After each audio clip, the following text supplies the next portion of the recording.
أعوذ بالله من الشيطان الرجيم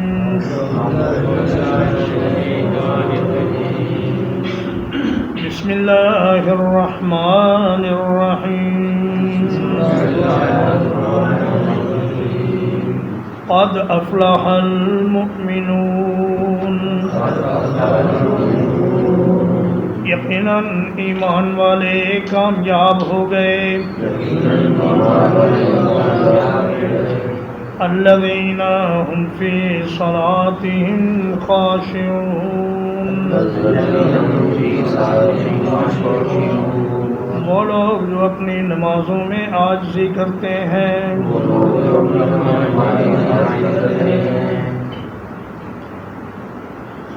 سورۃ المؤمنون ترتیب تلاوت کے اعتبار سے اس کا نمبر 23 ہے اور ترتیب نزول کے اعتبار سے اس کا نمبر 74 ہے۔ مکہ مکرمہ میں کل 85 صورتیں نازل ہوئی ہیں اور اس کے بعد 11 صورتیں مکی دور میں اور نازل ہوئی ہیں، تو یہ مکی دور کے آخری 1.5-2 سالوں کے دوران یہ صورت نازل ہوئی ہے۔ مکی صورت ہے اور اس کی آیات کی تعداد 118 ہے اور اس کی آیات کی تعداد 118 ہے اور اس کے رکوعات کی تعداد 6 ہے۔ پچھلی صورت کی آیت نمبر 77 میں اللہ تعالیٰ نے فرمایا کہ یا ایھا الذین آمنوا ارکعوا واسجدوا واعبدوا ربکم وافعلوا الخیر لعلکم تفلحون، کہ نیکی کے کام کرو تاکہ تم کامیاب ہو جاؤ۔ اور اس صورت کے آغاز میں نیکی کے وہ کام بتائے ہیں جو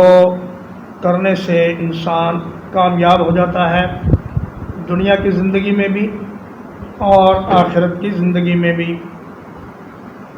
یہ 11 آیات ہیں جن میں 7 کام بتائے گئے ہیں۔ ام المؤمنین سیدہ عائشہ صدیقہ رضی اللہ تعالیٰ عنہ سے پوچھا گیا کہ رسول اللہ صلی اللہ علیہ وسلم کا اخلاق کیسا تھا، تو آپ نے فرمایا کانا خلقہ القرآن، آپ صلی اللہ علیہ وسلم کے اخلاق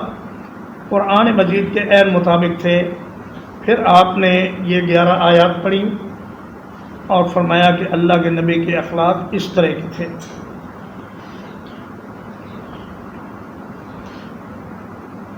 الفلاح اگر لام کی زبر سے ہو تو اس کا معنی ہے کامیابی، اور اگر الفلح لام کے سکون کے ساتھ ہو تو اس کا معنی ہے پھاڑنا۔ فلاح کو فلاح اس لیے کہا جاتا ہے کہ وہ زمین کو پھاڑتا ہے، اور عربوں کا ایک مقولہ ہے کہ وَبِالْحَدِيدِ الْحَدِيدُ يُفْلَحُ، کہ لوہا ہی لوہے کو کاٹتا ہے، کوئی دوسری چیز لوہے کو نہیں کاٹ سکتی۔ مگر یہ جو افلاح ہے یہ لام کی زبر سے ہے اور اس کا معنی ہے کامیابی، مکمل کامیابی، دنیا کی زندگی میں بھی اور آخرت کی زندگی میں بھی۔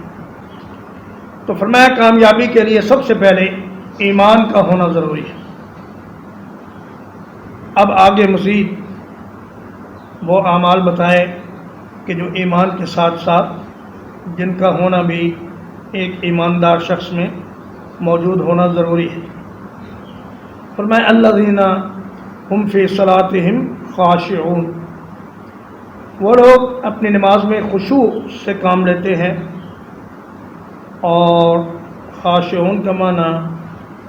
الخائفون الساکتون، ڈرنے والے اور بلا حس و حرکت کھڑے ہونے والے، یہ اس کا معنی کیا گیا ہے کہ وہ مومن جو نماز میں اس طرح اللہ کے سامنے ڈر کر اور عاجزی سے نماز پڑھتے ہیں کہ ان کے جسم کی کوئی حرکت ایسی نہیں ہوتی جو نماز کو خراب کرنے والی ہو، خصوصاً داڑھی میں ہاتھ پھیرنا، سر کے بالوں کو انگلیوں سے ٹھیک کرتے رہنا، کپڑوں کو ایسے ہی بلا ضرورت چھیڑتے رہنا، یا دائیں بائیں دیکھنا یا اوپر دیکھنا، اور چاہے منہ موڑ کر دیکھا جائے یا آنکھ کے کنارے سے دیکھا جائے، ہر طرح دیکھنا منع ہے۔ نبی صلی اللہ علیہ وسلم سے اس دیکھنے کے بارے میں پوچھا گیا تو آپ نے فرمایا اختلاس یختلسہ الشیطان من صلاۃ العبد، فرمایا یہ ایک چوری ہے، ڈاکہ ہے جو شیطان آدمی کی نماز میں مار لیتا ہے۔ تو حضرت علی رضی اللہ تعالیٰ عنہ سے مروی ہے کہ آپ جسم میں کہیں خارش ہوتی تو خارش تو کر لیتے، لیکن اس کے علاوہ اپنے ہاتھوں کو حرکت نہ دیتے۔ والذین هم عن اللغو معرضون، اور وہ لوگ جو فضول باتوں سے منہ موڑنے والے ہیں۔ والذین هم للزکاة فاعلون، اور وہ لوگ جو زکوٰۃ کو ادا کرنے والے ہیں۔ لغو ایسی بات کو کہتے ہیں جس کا نہ کوئی فائدہ ہو نہ نقصان، اور مسلمان کی یہ شان نہیں کہ وہ بے فائدہ کاموں میں اپنا وقت صرف کرے۔ اللہ پاک فرماتے ہیں کہ جنت والوں کا حال یہ ہوگا کہ لا یسمعون فیہا لغوا ولا تاثیما، اس میں کوئی فضول بات اور کوئی گناہ کی بات نہیں ہوگی، الا قیلا سلاما سلاما،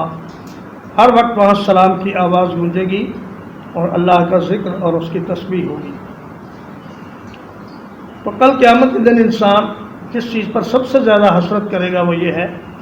کہ کاش میں نے دنیا میں اپنا وقت ضائع نہ کیا ہوتا اور اسے کسی ایسے کام میں لگایا ہوتا جو آخرت میں مجھے فائدہ دینے والا ہوتا۔ تو اب مجھے اور آپ کو یہ چاہیے کہ کوئی بھی بات کرنے سے پہلے اور کوئی بھی قدم اٹھانے سے پہلے یہ ضرور دیکھ لیں کہ اس کا آخرت میں ہمارے لیے کیا نتیجہ برآمد ہو سکتا ہے۔ اگر کوئی آخرت میں اس کا اچھا نتیجہ ہو سکتا ہے تو وہ بات کریں اور وہ کام کریں، ورنہ خاموش رہیں اور اس کام سے باز رہیں۔ اور فرمایا کہ زکوٰۃ کو ادا کرنا یہ ایمان والوں کی ایک بڑی نشانی ہے، بلکہ اسلام میں زکوٰۃ فرض ہے، اور جو آدمی زکوٰۃ نہیں دیتا اور نماز پڑھتا ہے اس کے اسلام کا اور ایمان کا کوئی اعتبار نہیں۔ والذین هم لفروجهم حافظون، اور وہ لوگ جو اپنی شرمگاہوں کی حفاظت کرتے ہیں،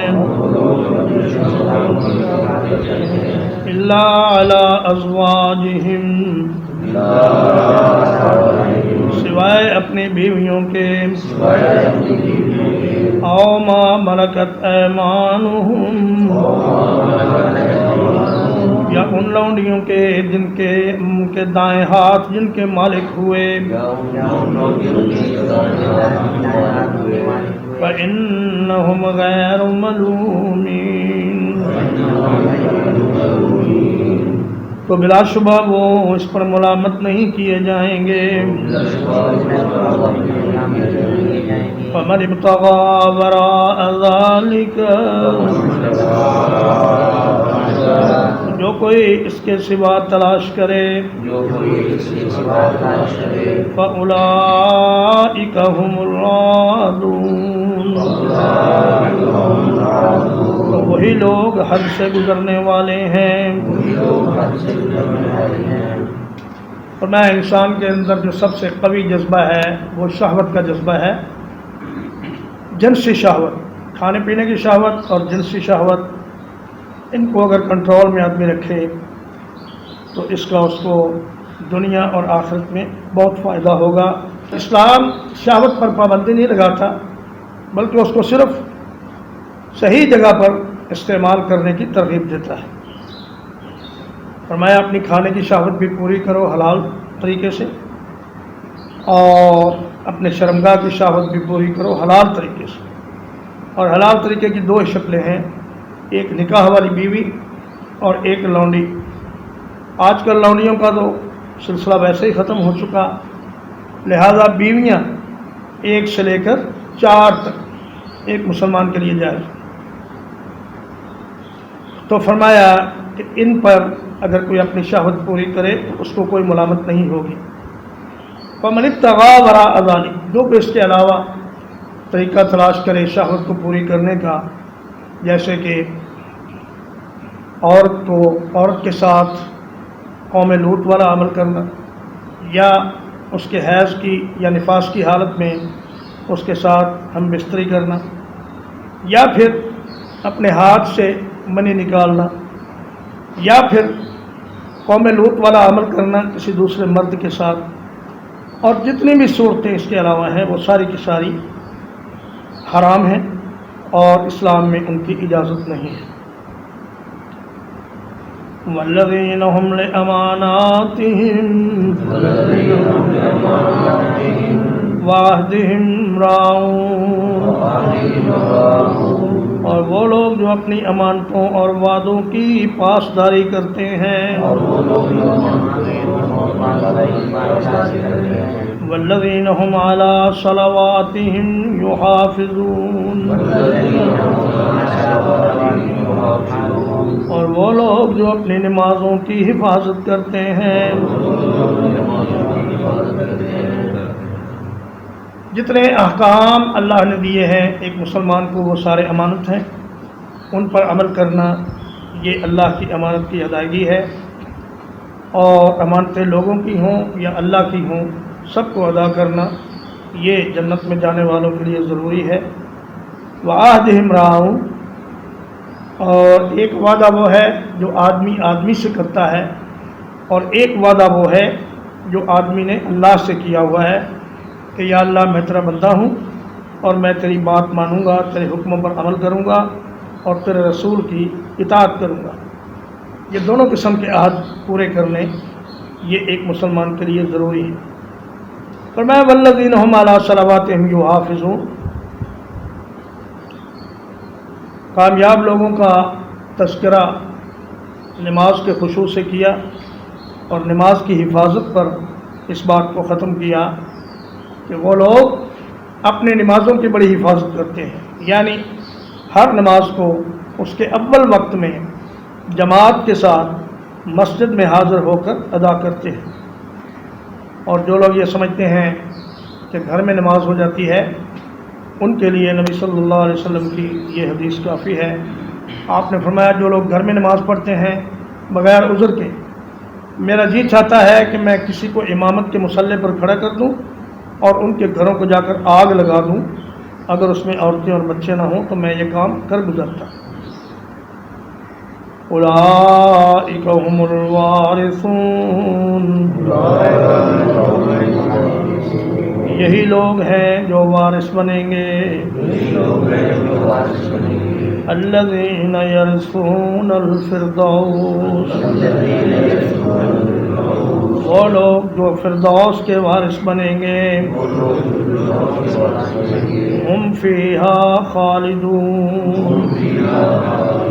وہ اس میں ہمیشہ رہیں گے۔ وارث اس لیے فرمایا کہ وراثت ملکیت کا سب سے مضبوط طریقہ ہے۔ کوئی آدمی اگر وراثت میں کوئی مال پالے تو کوئی اس سے چھین نہیں سکتا، نہ اس کے خلاف کوئی دعویٰ کر سکتا ہے۔ اور دوسری وجہ یہ ہے کہ جنت آدم علیہ السلام کی ملکیت تھی، تو فرمایا کہ اب ان کی اولاد اس کی وارث بن سکتی ہے اگر یہ اور یہ کام کرے۔ اور تیسری وراثت کی وجہ یہ ہے کہ نبی کریم صلی اللہ علیہ وسلم نے فرمایا کہ ہر انسان کے لیے ایک گھر جنت میں ہے اور ایک گھر جہنم میں ہے۔ تو جب کوئی آدمی جہنم میں چلا جاتا ہے تو جنت والے اس کے گھر کے وارث بن جاتے ہیں، اور اس گھر کے مالک بن جاتے ہیں۔ تو یہ معنی ہے اولئک هم الوارثون کا۔ الذین یرثون الفردوس، فردوس ایسے باغ کو کہتے ہیں جس کے اندر مختلف قسم کے باغات ہوں اور جس میں ہر قسم کے پھلدار اور خوشبودار پھول ہوں، اور جو نہایت نفیس اور عمدہ ماحول ہو۔ نبی صلی اللہ علیہ وسلم نے فرمایا کہ جب اللہ سے مانگو تو جنت الفردوس مانگو، کیونکہ وہ جنت کا اعلیٰ ترین درجہ ہے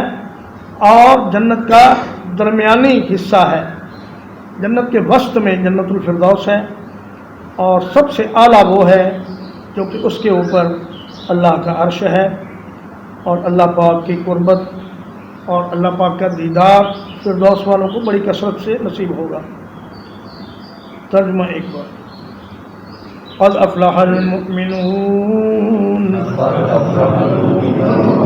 یقیناً ایمان والے کامیاب ہو گئے،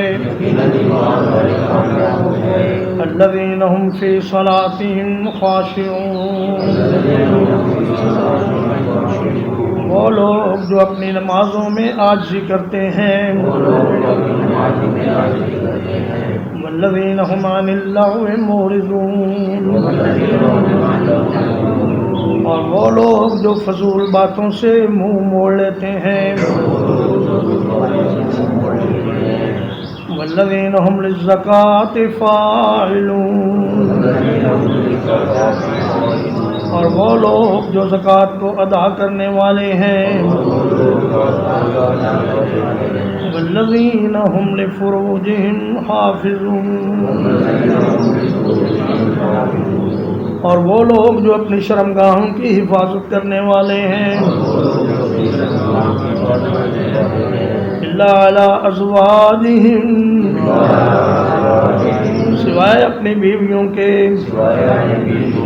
او ما ملکت ایمانہم، یا ان لونڈیوں کے جن کے ان کے دائیں ہاتھ مالک ہوئے، فإنہم غیر ملومین،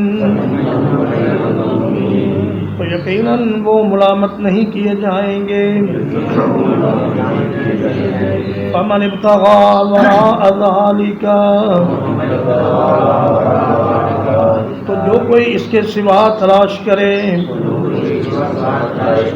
فأولئک هم العادون،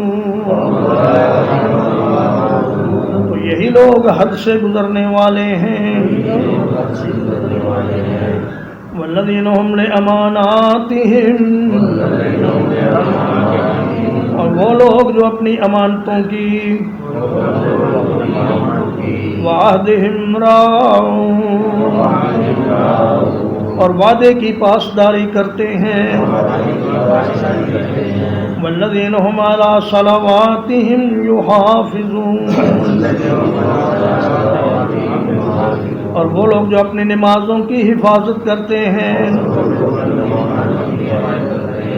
اولئک هم الوارثون،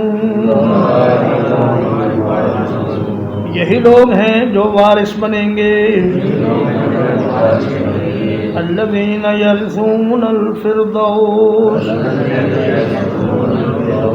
وہ لوگ جو فردوس کے وارث بنیں گے، ہم فیہا خالدون، وہ اس میں ہمیشہ ہمیش رہیں گے۔ وصلی اللہ علی نبینا محمد وآلہ وصحبہ اجمعین۔